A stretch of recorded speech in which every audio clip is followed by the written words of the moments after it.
everyone. I am doing another interview, but this time it's not specifically about private practice. This time it's about the different values that we can apply or use in the therapy session.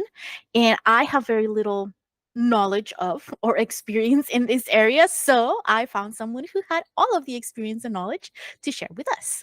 You want to go ahead and introduce yourself for everyone? Sure. Hi, everybody. I am Dr. Dylan Richard. I use they, them pronouns. I am a queer, trans, non-binary, polyamorous, ADHD punk psychologist. I'm actually licensed in Arizona and working on licensure here in Mississippi. So just folks know that. Once again, I just find that like everyone, I'm like, hey, cool, because I found pretty much half of the people that now I'm in contact with on social media because that's how we were like, oh wait, you post geeky things or really cool things that I like. Let's be friends. But you guys are all off on the other side. You're so far away. Well, I was right next door in Arizona, and then something came upon me to move back to the south. So Is that where you're from originally? yep, I'm originally from Louisiana. Oh, Did okay. grad school here in Mississippi, and then moved out for a pre-doc internship to Arizona. Ah, okay, gotcha. So I didn't even mention what values we're going to be talking about today. Okay. So, because I have no experience in any of them or know about any of them, do you want to go ahead and do the honors as to what specifically we're talking about today? Yeah, sure. So I call myself the punk psychologist. And so I love punk music and just the punk attitude and ethos and all these things. And so we're going to be talking about how I use punk values in my practice of psychology, both like individually with like clients, but also when I'm teaching and just kind of going about the world. And one of the things that I remember you sort of like wrote out, I can't remember exactly how, but you mentioned, hey, you also that I was already using some of those sort of like principles and values. So I'm like, I'm really curious to know. Okay, so what are we talking about here? Like, what do you mean when you just say like the values of like punk? Sure. So let's go into them. So I have, let me see, can I count? 6 of them that kind of guide kind of everything that I do or Okay. that I try to do. And I'm a person who uses a lot of acceptance commitment therapy. So when I talk about values, I talk about more as more like these are aspirations. So I use a lot of acceptance commitment in the work that I do. And so the way that I use these values is really like as guiding principles on like how am I doing my work and reflecting on ways that I can either improve or ways that I acted in line with these values. So I don't really see them as like a one point in time, like I've done this thing, I'm good to go. So the first value on my list is individual liberty. And so for me, what that means is recognizing that I have my, the right to live my whole life exactly how I want to live. But more importantly, every single one of my clients also has that. And every person that I run into in the world has this individual liberty of creating the life that they want to create. So things like autonomy and bodily choice and things like that. Now, something that is important to me is that, or maybe not, of course, it's important to me because it's one of my values, but something that I struggle with in this is when someone else's choices piss me off. And so I have to like reflect on myself that like I have to recognize that people have the ability to choose for themselves and guide their own kind of process, even if I think it might be the wrong thing. Does that make sense? Yeah, you know what I was thinking of. So earlier today, I was listening to a podcast, and in the podcast, they were talking about um how it was three people, and one of them had this experience where someone called out to them by saying hello, right? But he was really far away, so in his mind I was like, there's no way he's talking to me, right? So he just kind of kept walking, and then I guess the way that he understood that it was the hello for him is because then there was a follow-up angrier hello, right? And then so it was like three friends that they all sort of like started making fun of each other and saying like different ways in which you do it or whatever, right? And then that got me thinking because two of them were saying, oh, well, I would just turn around, and regardless of how far away I was, and try to see if I could help, right? Or why they were calling me. And the one that brought up the incident was saying, well, no, it's just too far. Like it was like, because they were saying something like, I was kind of like across like a swimming pool. That's too far for you to have a casual conversation, or to like randomly call on a stranger that's walking by, right? And so it, that got me thinking into like, I think sometimes we have this sort of like societal expectations that we're supposed to do because they're niceties, right? They're like, oh, like opening the door for people, and like, saying hello, or like, how are you, asking how you're doing. But I'm like, but should we even be asking how are you doing if we don't really care? Because honestly, like half of the time, that expected response is, I'm doing well, how are you, right? Yeah, So that's like, there is already no point in it, because we're already lying. Even if we don't feel well, we're still gonna say that, we're feeling well. So I was like, well, in their situations where people don't want to engage in a conversation with you, that should be the right to not to, right? Just as much as it is yours to try to make a conversation with like a complete stranger, right? So yeah, like, you can't really get upset if they're like, no thanks. I don't want to have a conversation right now. Uh yeah, so I'm like, I think there's like little things like that that we just do, but we don't really understand why we yeah, do them. yeah. No, I like that, and that's exactly like what like this would help us to kind of figure out, right? Is like that someone does have the right to just ignore us if we're screaming at them from across a swimming pool. Like it totally makes sense.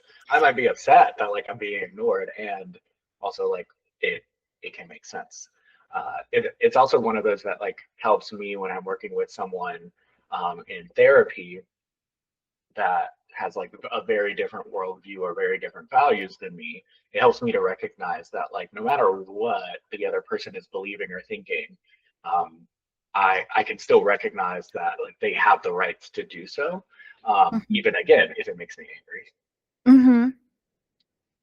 Okay. Wait, I have more questions, but I'm like, wait, I what are the other ones? Oh yeah. Well, how about let me back up a little bit and just like give a like name them all, and then we can like then I'll talk about each one. Yeah, yeah, So the first one is individual liberty. Second one is anti-authoritarianism, which is always a fun one to talk about with uh, authority figures. Um, yeah. Radical authenticity, direct action, a do-it-yourself attitude (DIY), and then the final one is collectivism. So did you have more questions about individual liberty? Well, actually, it kind of because I was already like, I can already hear the like it, if I try to talk about this, they're like, no. So, I work a lot with people from uh different cultures and ethnicities. So I'm kind of like wondering how this individual liberty sort of like applies. But then you said collectivism, so now I'm like, okay, so how can both of them exist? Yeah. Well, I think like so the individual liberty is so you like using the example about the pool, right? Like Mhm, recognizing everybody has their kind of ability to do things and kind of go about their own way, and recognizing that we can't really get very far only alone. mhm, So even within this sort of like idea of like I'm working with someone with very different views of myself, and yet we're both here humans trying to connect in mhm, therapy to for the betterment of the world. Because the way I see therapy is like not just the betterment of each client that I work with, but each client is then bettering the world around them by doing things better in their lives and things like that. Um, so to me, it's that reminder that no matter where each of us are on our journeys individually, we're all collectively kind of moving towards this goal or to you know better the world in some way. that's so cool, because so now we have a lot of sort of different I call it movements, in I guess in psychology, and the one that I have been studying up on the most is the decolonize sort of like movement, and that's sort of like the one that helped me to understand that there's a lot of things, especially in our past or in our community, that affect us so much that it affects like generations and generations after, Mhm. right? So there are there's a lot of things in collectivistic cultures that are such a great idea, like this idea of like, like you help the community helps you, right? That's a great idea, but when it comes to actually implementing this idea, it becomes more, oh no, you give respect to like the elders, and then the elders can do whatever they want and they can get away with anything, right? I have so many clients saying, well, you have to respect and you have to understand because they're your parents, and I'm like, no. They made me feel really bad, and then they like did these horrible things, like, just because they're my parent, that's not a good enough reason, for Mhm. me to have or form a relationship with them. So it becomes more of a toxic sort of like trait, and then you have people saying, oh boy, that's why you, therefore, instead of being more like collectivistic in your thinking, you have to be more individualistic about it. I'm like, no, no, hold on. There's still a happy medium, right? Because Mhm. like you said, like uh it's good in certain scenarios. Being more individualistic is it's more helpful, but in others it's not so much, right? So like, and we're one of the things that I tell everybody is like, we're social creatures, we need each other. Like, Mhm. I Yeah. just one of my like random fears is that there's going to be an apocalypse and I'm not going to know how to survive because I require Google for everything, right? And I'm like, I don't really do hiking. I don't do creepy crawly things. I don't know how to start a fire. So I'm like, I would like, if there's an apocalypse, I would just like not survive, right? And that's kind of like because I depend so much on like other people knowing how electricity runs and how like certain parts of society run, that I don't have to completely worry about it. So we Yeah. cannot be like completely fully 100% individualistic all the time. We have to think about the community as well. Yeah, exactly. And I think like a lot of this comes from like my own stuff with being a colonizer and seeing the like it's wild being on this side like where I'm like like white people like we colonization like really tore away a bunch of things that like could have also helped us as well like as Mm, white people like we like especially like collectivism, right? Like I see so many times people come into therapy, um, and part of their what I see as their presenting concern is how individualistic they are. Like they feel like they have to do everything on mm, their own and get through everything on their own and things like that. And so much of what we do is helping them to see that they can ask for help and they can get social support and all these other things. And so I think like as a white person using some of this of making sure that I'm doing it appropriately and not taking from people that like historically we've mhm. Okay, so how do you actually I didn't ask you. Did you tend to work with kiddos as well, or more like older adults? Older, no, no I I have meant elder elder teens, not I older. have I have zero experience with anyone under 18 Okay, because professionally. Yeah. because you said anti-authoritarianism. I can't say it. Hmm. But then I'm like, oh yeah, just I'm like, because I work with parents a lot, and I'm like, yeah, that would be immediate no thank you from them, right? Okay, so like, I'm just curious, like, how did you explain this one Yeah. to So people so of authority? Yes. yeah, well, I think the funniest part is when I talk about this in like job interviews or job talks or anything like that. Of course, I'm Mhm. like looking dead at the head group of like I'm like you're the authority in the room. Sorry about this. But honestly, I think we should all like so I hold authority as a professor and as a psychologist, right? Like so like I and yet I need to challenge that within my own self. So I don't see this as like, screw everyone in power and like, take it all down. Even though like theoretically that would be nice, we Start from operate in scratch. systems, right? Like we operate within systems of power, Mhm. and that's not changing. So we have to recognize those things, and at the same time, I think it's important that we challenge those powers in appropriate ways. So ways we might do that, like in therapy, right? Like if um, I'll sometimes have people like actively rebel against their brains. So I'll talk with them about like how do we enact like effective rebellion. Your brain is telling you to isolate and not take a shower and not take your meds. Well, how do we rebel against that? Like screw that. Like let's do something different. Um, so down to like that level, but then like with parents, what I might even say is like if you're the one that's sort of like over parenting and your kiddo is still rebelling, like we need to find ways to allow kiddo to rebel in ways that are appropriate. So guiding that energy in other ways. And I mean, again, I don't really work with kids, so I don't know how well that would fly with parents, It, but well, no, it yes, yes to all of it, because wait, I had so many thoughts, and I was like, oh, that's a good point. Um, I think so. Again, because certain collectivistic cultures are very much like there's a in collectivistic cultures there is a sense of hierarchy, right? Sometimes it's parents, sometimes it's the elder, sometimes it's whoever has a fancy degree or whatever, right?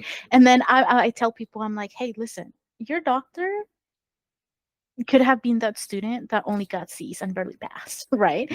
Like you, it's okay, completely okay for you to seek a second, third opinion on something if you're not treating the way um, that you need or they're not answering your questions, right?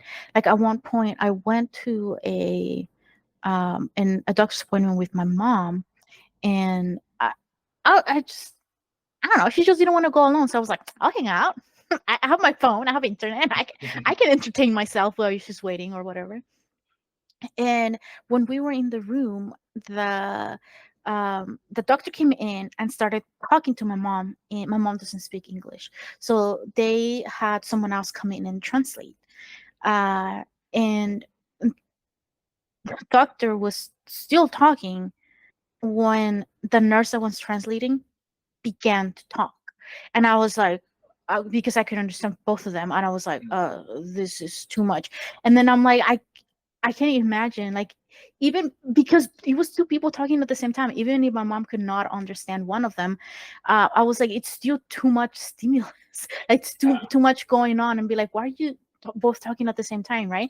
And then it was like this whole thing of like the doctor wasn't really pausing; he was just kind of like saying all of these things, and the nurse was like, oh, well, let me just catch up before I forget something. So I was like, okay, well, this isn't great, like at all. And we hear so many stories about people not being taken seriously, and people sort of like the other side of the coin as well, right? We're like, okay, well, you're a doctor. I will follow everything you say because you obviously know what you're talking about. And I'm like, well, one, that's not always the case. And two, you can always ask questions to clarify, right? And I'm like, and the other, like on the other side, like the doctor has to be aware of how people perceive them, yeah, right? Because I'm like, I just get so upset about this, because there's so many doctors too who are like, oh, well, you have really high cholesterol, so you need to stop eating tortillas, you need to stop eating bread, you need to stop eating all of these things. And then I'm like, that's like 95% of the food that they eat. You can't just say that, right? right. Like you have to be more aware. Because I was like, at one point I'm like, okay, well, what are they supposed to eat? Like just purely salads? Like you can't, that's unrealistic. Yeah. Um, and without being aware of how serious people are on when it comes to like your authority in like a certain field or topic, um, you can actually do more harm than good, Mhm. right? And because these people, they're like, well, this doctor told me to stop eating basically everything that I know how to cook and eat this whole time, like all of my life. I'm just not gonna go back. I don't want to go to another doctor either, because they're just probably going to say the same thing. Yep. Right.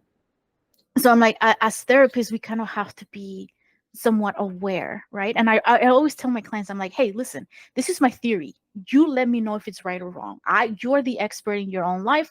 I'm just kind of listening to the things you tell me, right? I don't know everything.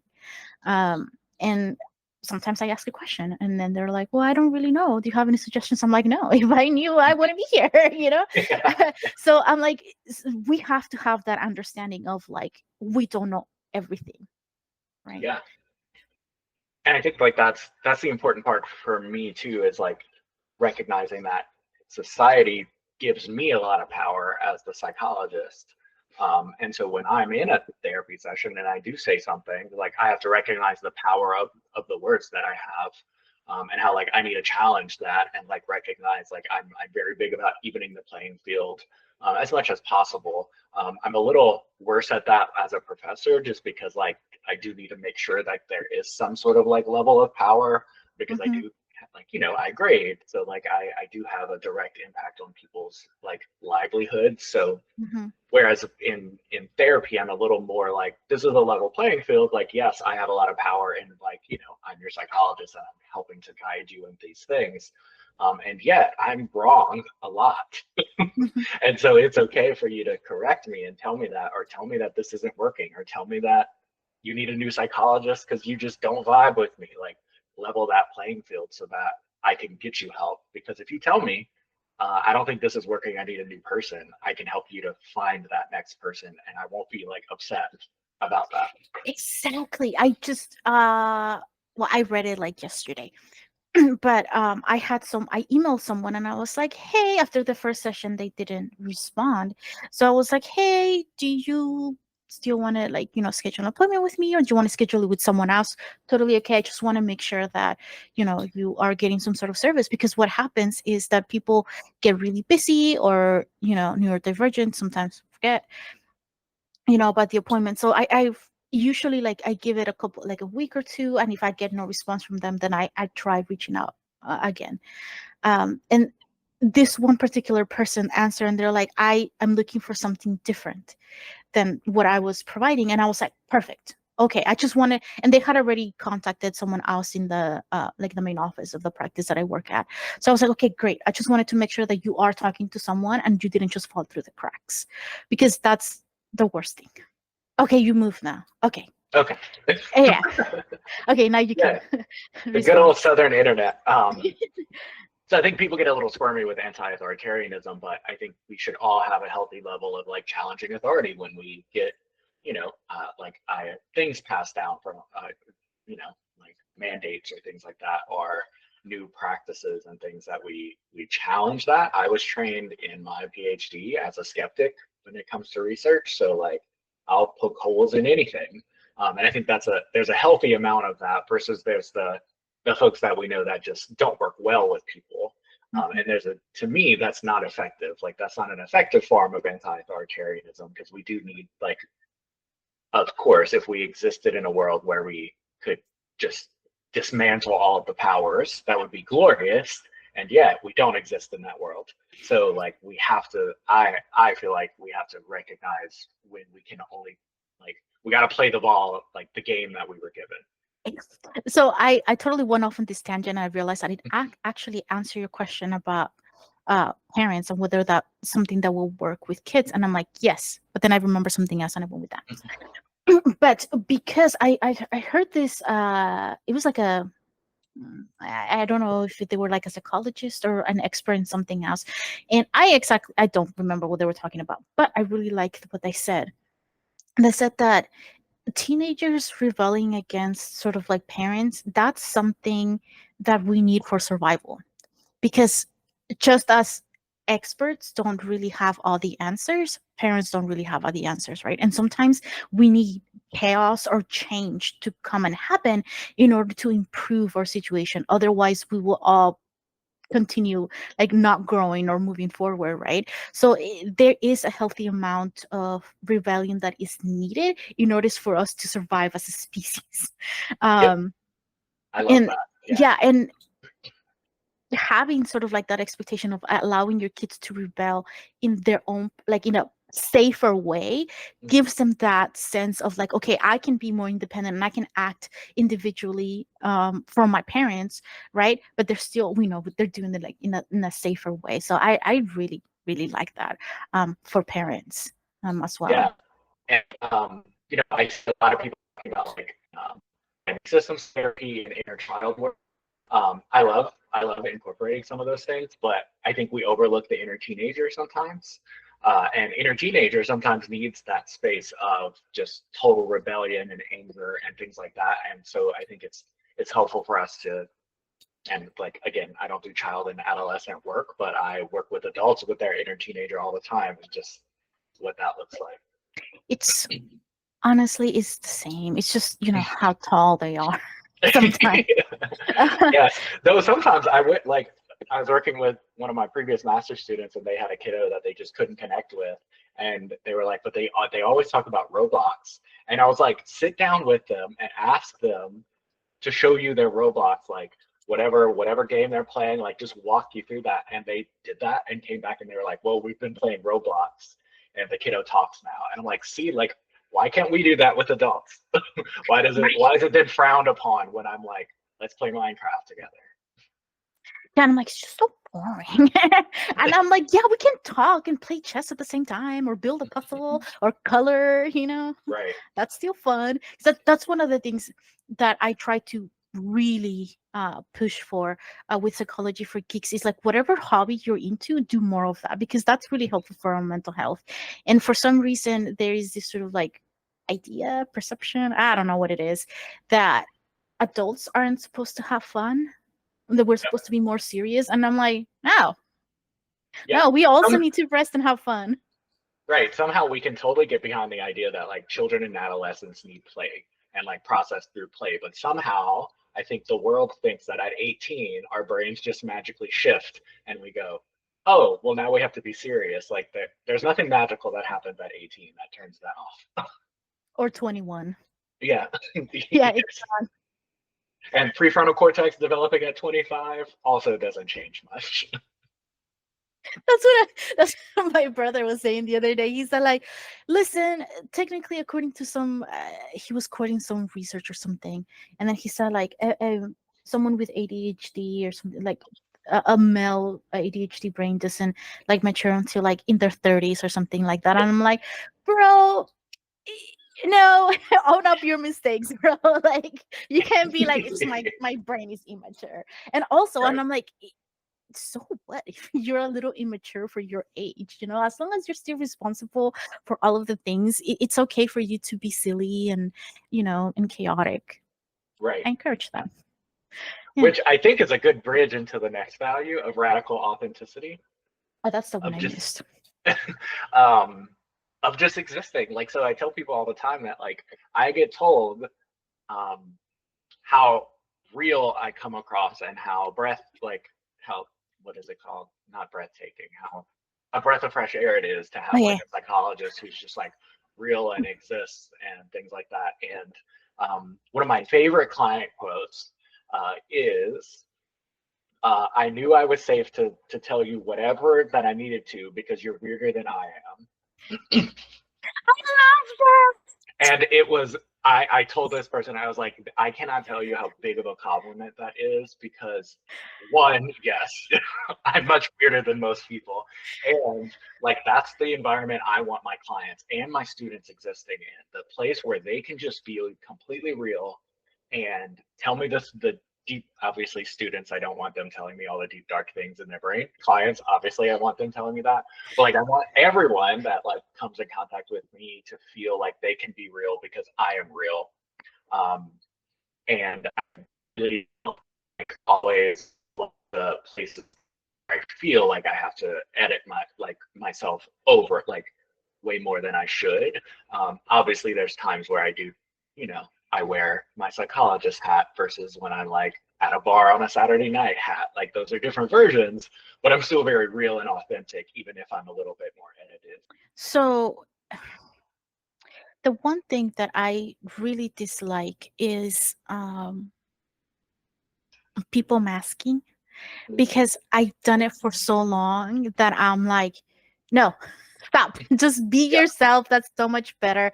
I cannot handle that. And now I sort of like refuse to go back to that. And there's certain things that I became highly aware of. Like once I started paying more attention to like my ADHD symptoms and what my body and brain wanted to do more of, or how they wanted to do stuff, certain things became a lot easier, because now I'm like, oh, okay, now I understand how to manage this thing, right? As opposed to like just kind of like pushing it back and trying to push it back and ignoring, pretending it doesn't exist, which is so usually how we mask in front of other people, right? And that takes like a lot of energy and work from people. So I'm like, if you're not able to um progress in like your personal goals, or like see an improvement in your overall well-being, and I'm like, usually it's because there is something that is draining all of your energy, right? And sometimes it is having to be this professional person and not be comfortable, making jokes, because then people don't really understand. One of the one that I encounter on social media the most is people saying things like, I really don't like the people that try to one up me. Like if I say, oh, well, I had car trouble, then someone out, like that person's just going to be like, well, I also had car trouble. And then I was like, oh, wait, that's how I communicate with people. That's how I try to connect by, oh, you Mhm. share something about yourself, let me share something about myself. So then we can connect, right? Yeah. And then as soon as I started grad school, they were like, you can't do that. You essentially need to become like a blank slate and don't have any emotions or any reactions to things. And I'm like, I hate that. I really hate it. I don't like it. And then I just keep asking my parents, because I was like, this has to be wrong. So I will keep asking my parents, like, if you went to see like a therapist or psychologist that was dressed kind of in the same way that you were dressed, would you feel more comfortable with them? And then they're like, yeah. And I was like, what about someone who's like super professional? And then they're like, well, a bit more uncomfortable. And I'm like, exactly. And therefore I should not be wearing slacks. And I'm like, and some people prefer it because it helps them sort of like, compartmentalize, like, I'm at work now, I need to do certain things. And I'm like, it just doesn't work for me. And I don't like being forced to be professional, because I'm like, in our field, being professional is not really what we're aiming for.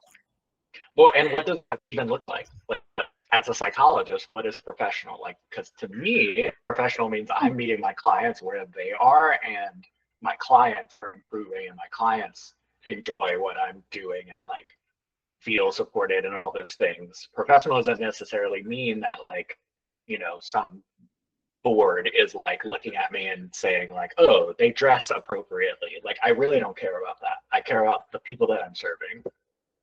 But see, that totally agree with you. And that's sort of like my complaint, because nowadays whenever you start a new job, there's usually like, this is the code, for working here, like this is how you're professional.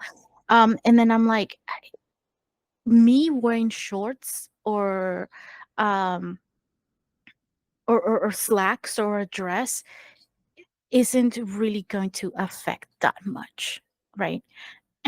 What's happening. So a lot of the times, I think my main thing is when people say, oh, professionalism, and they mean like the boiled down bullet points of like, your hair can be colored, you can't, not supposed to have any piercings, no tattoos that are showing, like all these things that you heard in school, like in high school. And I'm like, this isn't a high school.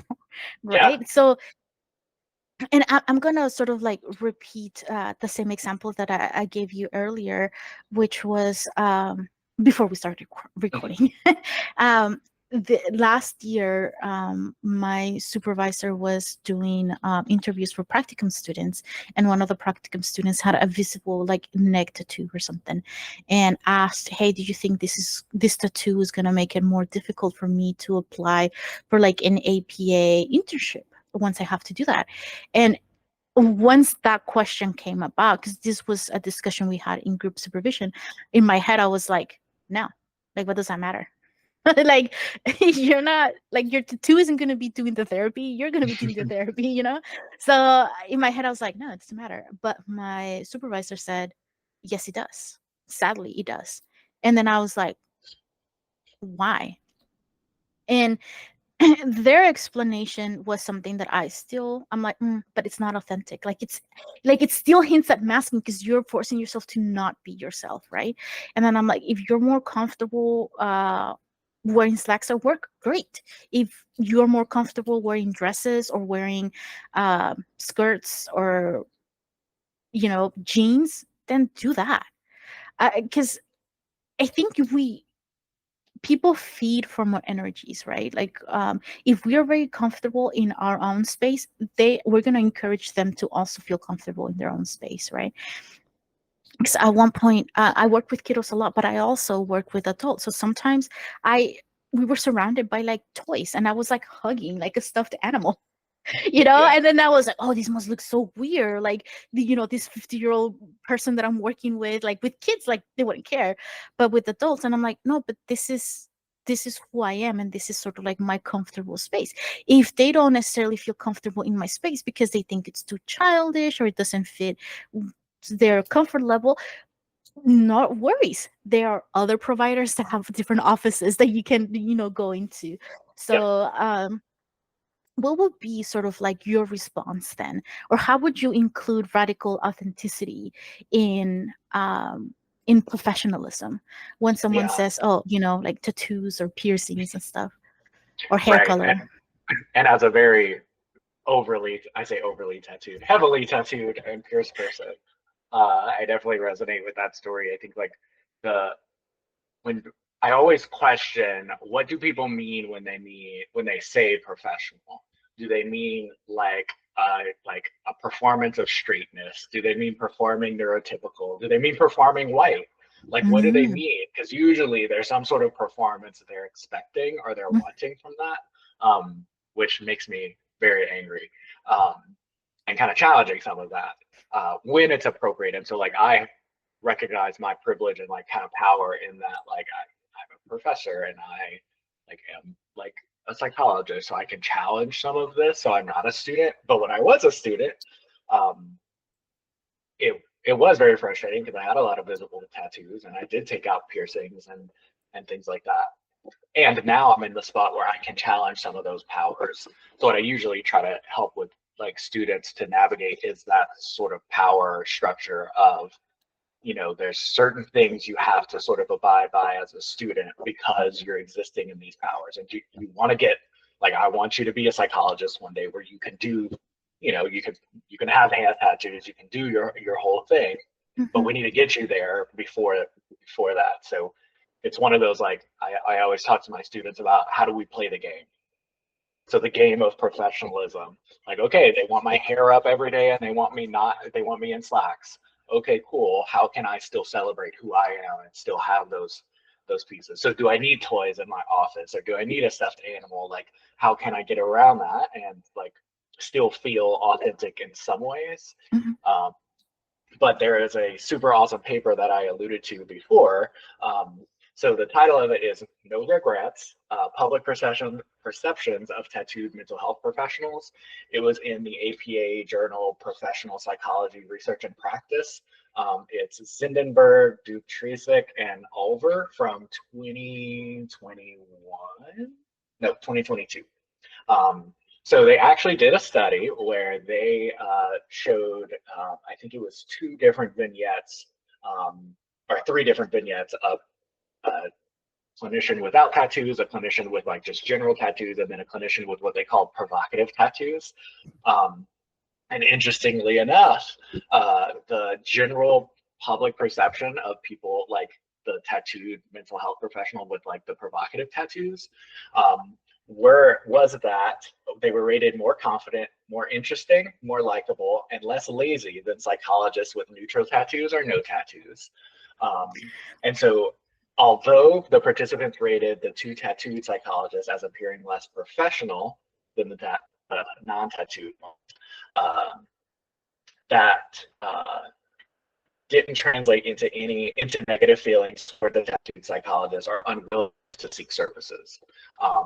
And so essentially, I always use that as my go-to when I hear these conversations happening, like at an organization level, that it actually doesn't have a whole lot of negative impact on client perception. But people might perceive me as less professional or unprofessional at times, and I'm actually okay with that because my clients don't. Yeah, I remember back when I was doing a practicum at a psychiatric hospital, and one of my friends had like highlights. She had really long hair, so her highlights were like, half of her hair, like the bottom half essentially. And she decided to like uh use the shampoo or something that turned her highlights pink. So then she was like, "Oh, am I able to do that?" And again, the supervisors were like, "I don't really care, but it is unprofessional." And then I'm like, that's when I was like, I looked it up and I was like, professional is always like centered around four colors: blue, gray, black, white. Right. And I'm like, what about pink? I love pink. What if I want to wear a pink bright suit? Like, am I not? Is that not unprofessional? And then so like essentially I was like, I don't like it. It's I mean, they're perfectly great colors, but I'm like, but what about the other awesome colors that are not included? I'm like, those are really pretty too. So like immediately I was like, okay, I will wear slacks, but I will wear really bright pop or like something Yes, that has like lots of flowers or something. yes. Um, because it was like it just didn't feel like like that comfortable to me, and I'm like, I'm boring. I don't want to be boring. Like I'm boring in my own head. Like ADHD, I already have to like force myself to like do certain things that I don't really want to do, and I'm like, if I have to like dress like really plain and boring, that's just gonna be like my downfall. And I'm like, no, I need to play with color and be bright and do all these cool things. But the other aspect too of radical authenticity is that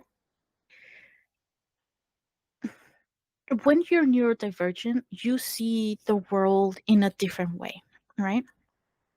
Or you perceive it in a different way, through like all the different senses and stuff, and your brain just works differently a lot of the times.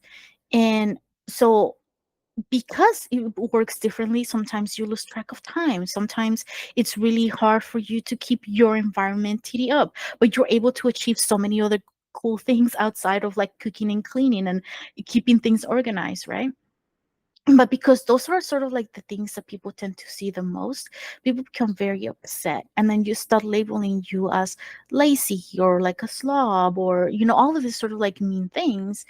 And I was listening to it was like a little clip from a podcast, and they were talking about how you need to like, so what if you're late sometimes?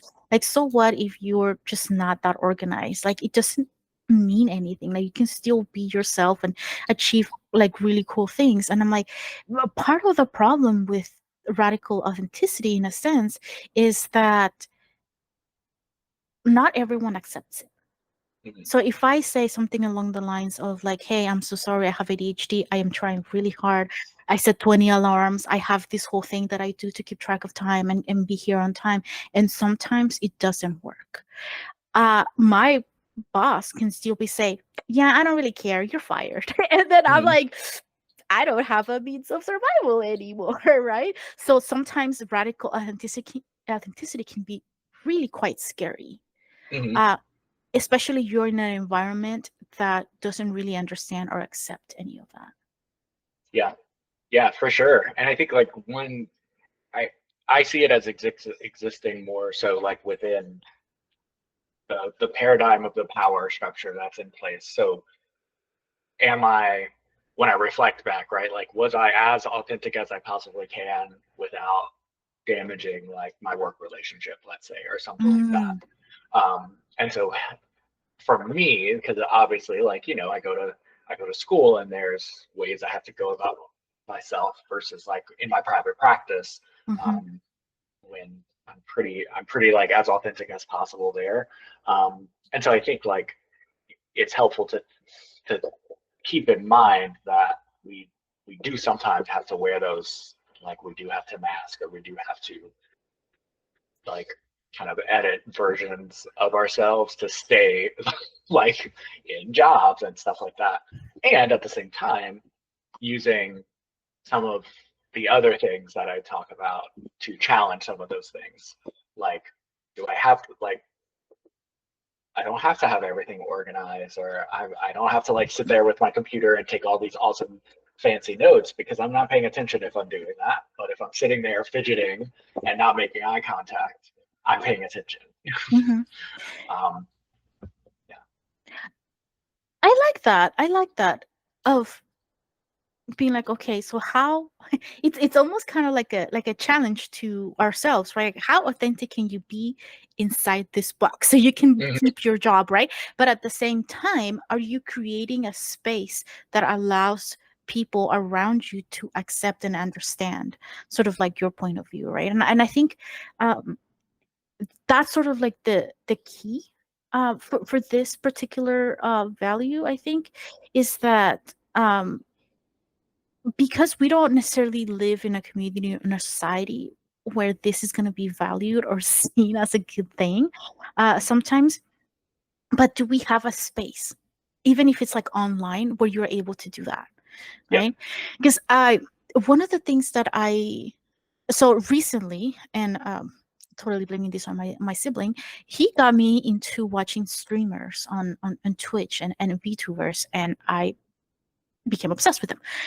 And so I love it because they just talk about all their life experiences and stuff um, like that. And one of them was saying, hey, it just so happens that there's a lot of people from the LGBTQ plus community that become streamers or are working in sort of like that type of industry where there's like behind the scenes or in front of the camera doing stuff. And I'm like, that's probably the safe space that they found if they were not Yeah. able to find it anywhere else. So I think it's essential. And that's kind of like, again, down to your point of we can't be by ourselves all the time. We need a community to help us to do that. Yeah.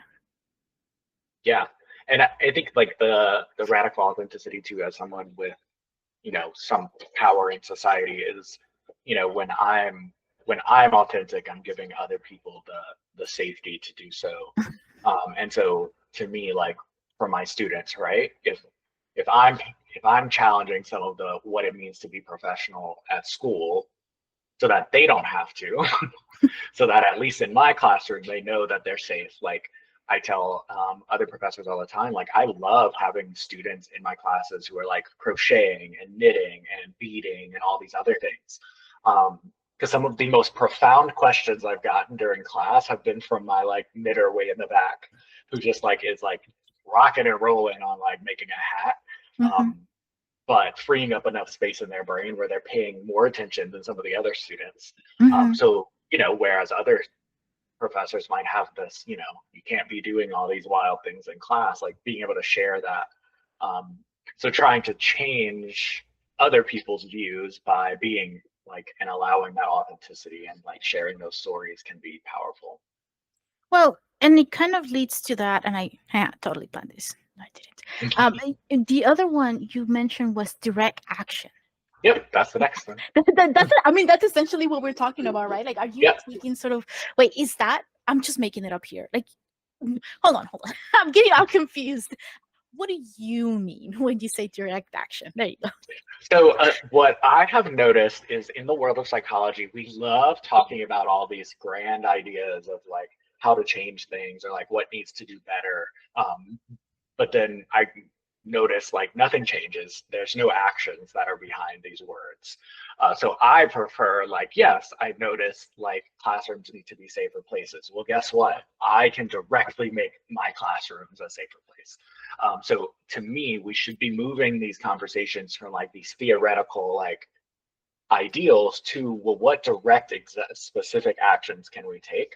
Um, and so I like ask myself regularly, like, did I take direct action in my life, like in my practices, to to make things a little easier and safer for people? So exactly like the example that I just shared of like, am I doing the things and talking the talk, Mhm. and also walking the walk. And I am just gonna drag this other one along because I feel like what do you know? They're all related somehow. Yeah. It's like you planned this. Because now that I think about it, I was like, okay, so in order for us to like create a space or be radically authentic to ourselves, uh, we need to have some action, right? So then we are either explaining ourselves, letting other people know of what it means to us, or what how we should treat other people, or what kind of spaces we should be having. Like you kind of have to do it very like as you go, right? Like figure it out as you go because there Yeah. hasn't been that many people that are doing it. So I, Yeah. I can see where the DIY sort of like comes into play here. Yep, exactly. And that's the, I think one of the things is like we we do have to do direct things, but we don't always have a good guidebook.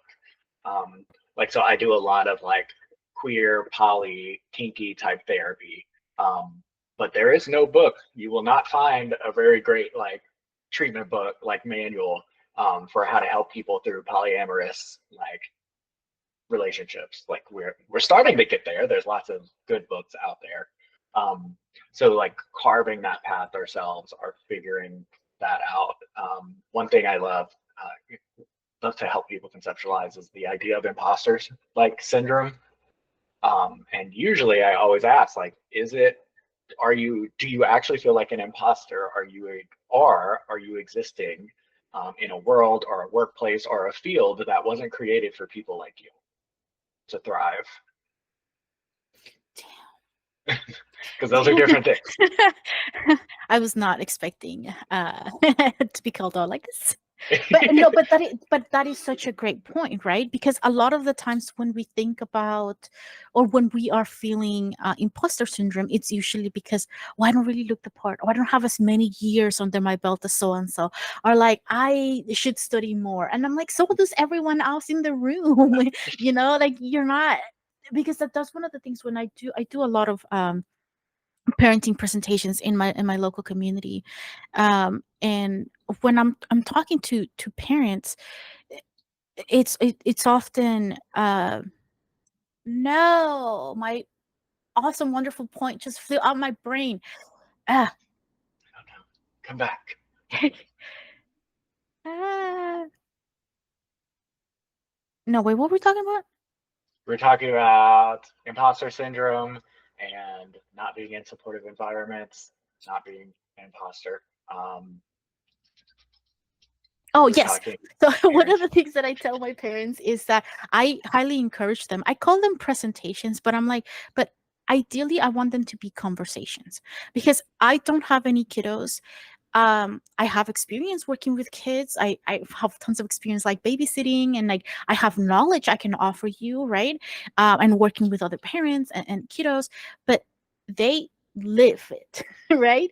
And I'm like, they have so much experience as well that they can share, right? So if they encounter something with their kiddo who, I don't know, loves puzzles, but I have no concept of puzzles or like how to use puzzles or whatever, then maybe another parent in the room knows, right? Or can share this information. So I also often tell them, I was like, yes, I have the degree and all that and fancy whatever, but you can also share your own perspectives. And I'm like, and this is what I really encourage, like just anyone that I work with, to have a community outside of therapy, because you only see us once a week for 45, 50 minutes, right? But the rest of your time, who are you going to talk about these things? Like who are you going to for support? That's so like really essential. So yeah, it's very true. We're all usually comparing ourselves in a very specific way to someone else who we think it's more of an expert or more qualified than we are. Yeah, So yeah, and it's great. usually those people don't have like they're different than us, like in lots of different ways. And so it's really not a fair comparison. As a like I'm a first gen doctor, so like all of the things that I talked about, like I've never met another first gen doctor, queer, trans, non-binary, polyamorous, ADHD punk psychologist. I've never met another single person that like shares all of these things. And so it's piecing together that like I am carving my own path, and that's okay. But that also means it's like scary as fuck sometimes. I was gonna Well, say. we've talked a lot about collectivism, but that's the last one. So like I think it's a good follow up to doing it yourself is recognizing that like while we do sometimes have to carve that path, not on these paths alone. We might be on our singular path alone. But like, you know, psychology for geeks, like is excellent. And I really look up to like that sort of like building this whole thing on like this really awesome platform and like something that really means a lot to me as a geek too. Recognizing that like we can all benefit from doing these things together, building our own path and forming this thing without like feeling so isolated.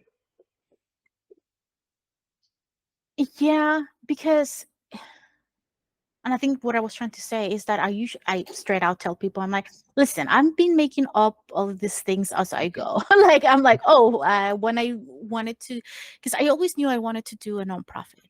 But I kind of started everything backwards because I was like, ain't nobody got time to wait. Like I just want to do stuff right now. So then I started doing everything, and then like one of my friends was like, well, do you have a bank account? Like things, no, they were saying something and I was like, wait, hold on, we can't go that fast. And they were like, what do you mean? And I'm like, we don't even have a bank account yet. And they're like, what do you mean you don't have a bank account? And I'm like, I just seem to be forgetting to do that. Like, you know what I mean?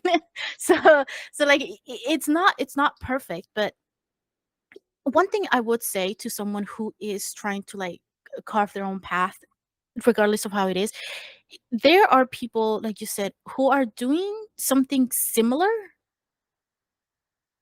but in their own lane, right? So you can still totally copy everything that they're doing, but with things that you're interested in, right? Yep.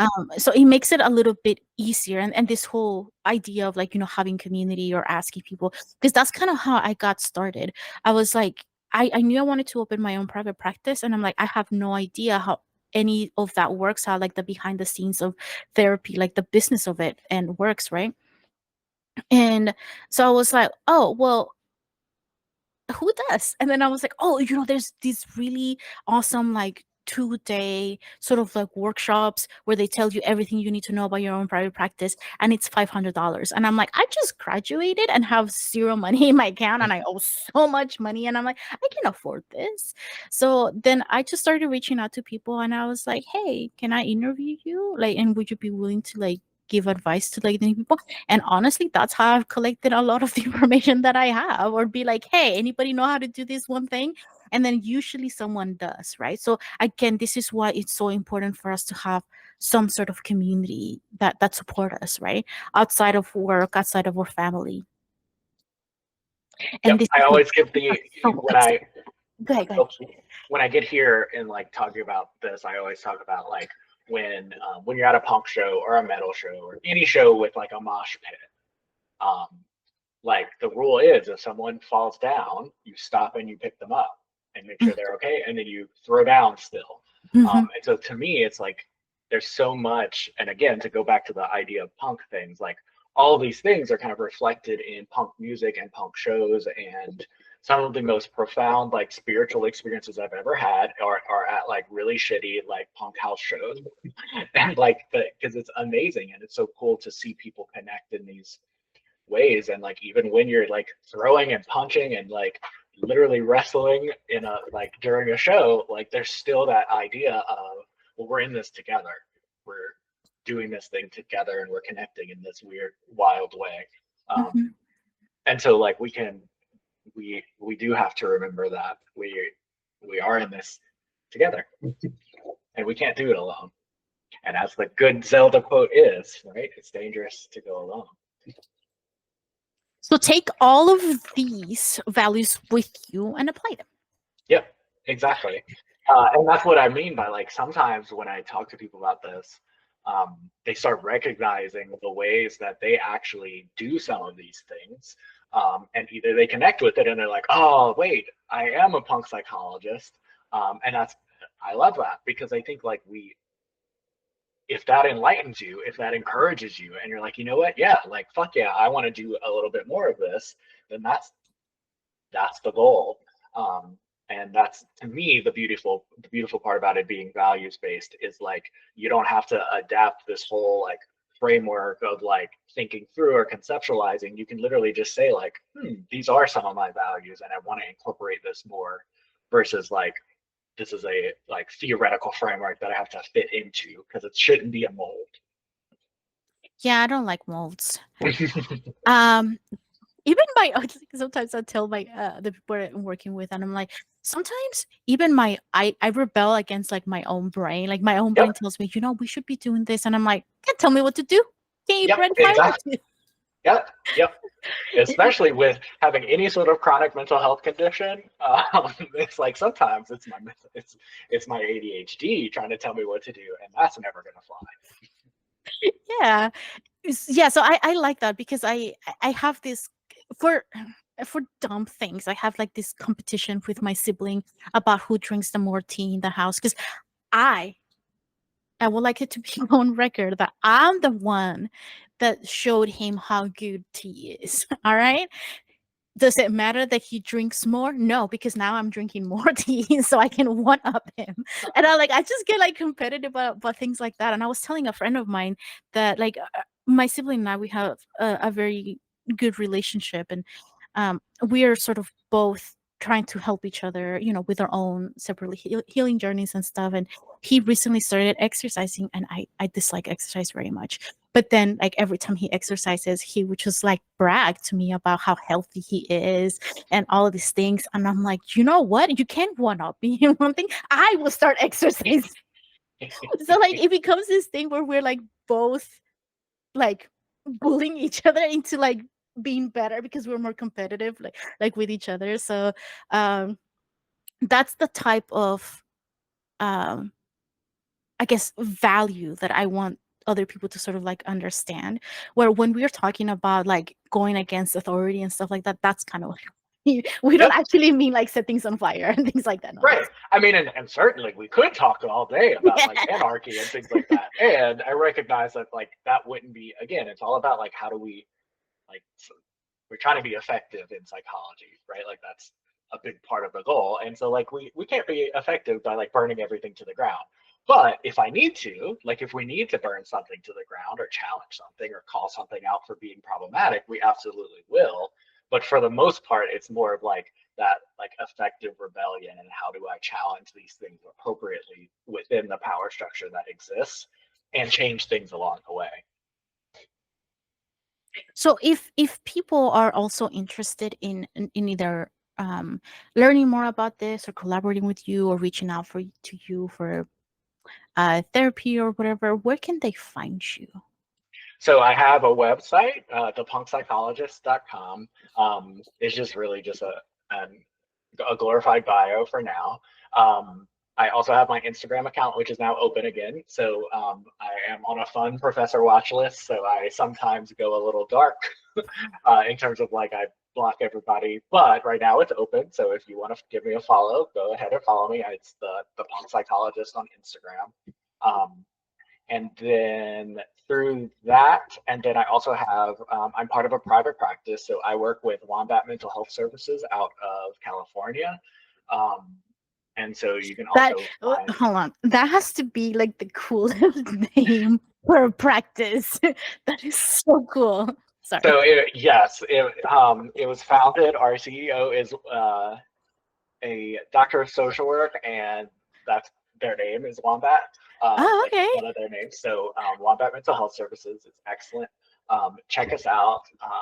Our CEO's kind of main kind of framework is re-indigenizing mental health, Oh, and cool. they're like a two-spirit, wonderful creature. But we went from like one or two providers to now like we have lots. So we are present in California, Arizona, Washington. I forgot. I feel like there's like one or two other states. And then once I'm licensed here in Mississippi, then I'll be actively starting that. So for working with me, like if anybody's interested in doing therapy with me, right now I'm on a pause since I'm not licensed here in Mississippi. But once I'm like licensed again, then I'll be practicing both in Arizona and Mississippi since I'm licensed in both. And then, but if someone wants to collaborate or anything like that on any sort of like professional project, they can also reach out to me either through Instagram, or my website has my like Gmail account, so we can coordinate some way. Just find me, message me. Yeah. Okay, because I'm already like signing you up for one of the panels that I want to see. Sure. Teacher, so you have no choice now. You gotta have to do it. Yeah, I did talk about my specialty. So like in practice, usually like I'm a trauma person. So PTSD, borderline is also one of my passions, and like DBT. And then I do a lot of work with sexuality and gender. So those are kind of my areas research wise. So I look into things like factors that impact resilience, and specifically sexual and gender minorities. And so like my dissertation looked at microaggressions in the workplace and how that influences mental health. I have another project right now looking into experiences of loneliness in college students that are sexual minorities and gender minorities, and how that impacts things like suicide attempts. And yeah, so that's kind of my line of research. So I'm hoping to get a little bit more of that carved out in the next year. I think it's great that you brought it up, because I don't particularly like research. So I like coming up with the ideas and designing, but not actually doing them, or like the statistical analysis. So I don't really think about research too often if I don't have to. But it's great that you mention it, just in case, like, there's students watching or somebody who's interested in what you're doing. Because again, we kind of have to. One of the things that sometimes I struggle with is that I am part of like that generation where I'm like, I just Google everything. And if I Google something and your business doesn't appear on my search, I don't know how I'm going to find you. You just don't exist, right? Because everyone else that I talk to also Googles everything, right? So if you don't really have any sort of like online presence, like, how are people going to find you? And that's my gripe sometimes with mental health or psychology as a field in general. It's that you were mentioning like how there's some good books out there now when it comes to like, sexuality and stuff like that, but they're quite recent, aren't they? They're things that like are barely coming out, and I'm like, and this isn't a new problem, or it's a new thing. It's been happening for a bunch of time, but now we're barely catching up and like trying to do these things, right? So sometimes we do have to, as professionals, we have to be aware that maybe the things that we have to do in the therapy session, or things that we have to address, or the way that we have to do it, is not necessarily like heavily research based, because we just haven't gotten around to it, right? But it doesn't mean it won't be effective at all. That what you talked about of like not like the difficulty in like even just finding psychologists and things like that is like that's why I'm trying to get a little bit more on social media. So like you talked about streaming, I'm hoping to get my streaming set up soon. To start streaming, like I just want to play like Zelda and Minecraft and talk about psychology. Wait, are you gonna be like on Twitch? Yep. Oh my gosh, this is so cool. Okay, me too. That's what I'm. Yeah, I am lucky enough that my brother is also sort of interested in doing that, and he likes technology. So I'm like, hey, you figure out how to do it, and then I'll just do it. I was like, I just want to press a button, and then everything I need to stream would just automatically happen. And he's like, wouldn't that be nice? And I'm like, yeah, I'm sure you can make that happen for me. I'm like, I know nothing of technology. I also want to start doing more. Kind of one of the projects that I have in the works is like reaction videos. So like a psychologist reacts to this thing, because I feel like there's like medical doctors reacting. There's like voice coaches reacting. Like you don't really see a whole lot of psychologists like reacting to like media things, and bringing in actual psychology to like, like Hazbin Hotel, say there's like a few therapists who have done like case studies on some of the characters in Hazbin Hotel, but like that's an excellent series to start talking about trauma and start talking about mental health in a way that allows it to be more like digestible to an entire new generation who's completely online.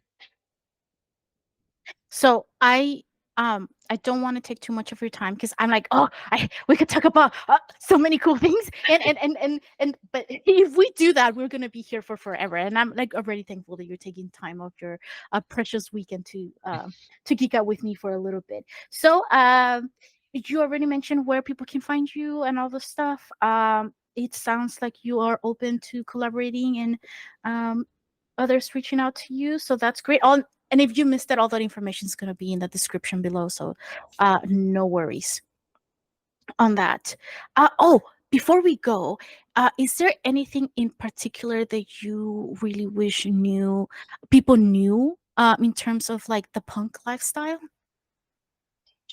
I think I really wish that people took the time to recognize just how just healing and authentic and beautiful the punk world can be. Because I think similar to like other kind of alternative kind of areas, we get kind of looked down on as if we're like this like fringe part of society. And yet, like some of the most welcoming, awesome people I've ever met have been punks. And so I think like that challenging that misconceptions that we might have about what being a punk is. So I am challenging myself because I don't like horror as a genre very much. I'm a scaredy cat. And then so I did this whole thing, like a few panels with people talking about it and how healing it was and how nice the people at horror conventions are. And I'm like, but everything's so scary. Right. And I'm like, and again, it's not for everyone, but if this is something that you're comfortable with, I think again, it just we should be okay with it because you Yeah, have the right to dress and have whatever lifestyle you want. And from if this is what we get from the punk lifestyle, then this is things that we are already believing in. Like yeah, psychology is in some way already like talking about these things. It's the way that I explain it to people is like it's just stressed a little bit different. That's it. yeah, That's all there is to it, but it's the same thing. It's the exact same thing. yeah. All right. Well, I didn't want it to end, but it has to be. If you have any questions about the punk lifestyle or the values or the things that we talked about, or you have specific question for Dr. Richard, then write them down in the comments, and then maybe I can bring him back again so he can answer all the questions for us because I ain't nobody got time to do research. When I can just ask them. Exactly. I'm here. Yeah, so thank you so much again for joining us, and thank you guys for making it to the end of this video, which is already over time. But yeah, don't forget. Oh yes, so check out Dr. Richard's socials, and don't forget to subscribe and like this to our YouTube channel for Psychology for Geeks. Check us out on Discord and on Twitch as well. We me I will be doing streams starting next month. Well, for us it's next month, but I'll probably be doing this for a while by the time this video comes out. So yeah, just come hang out with us. We have different spaces, whether it's in person or online. We're trying to create these safe spaces for everyone so they can be punk or watch horror movies, and whatever it is that they're comfortable with or you like, and then that way you have a community that is supportive of you. So yeah, check us out, and don't forget to reframe and reenchant your life, and we'll see you next time. Bye.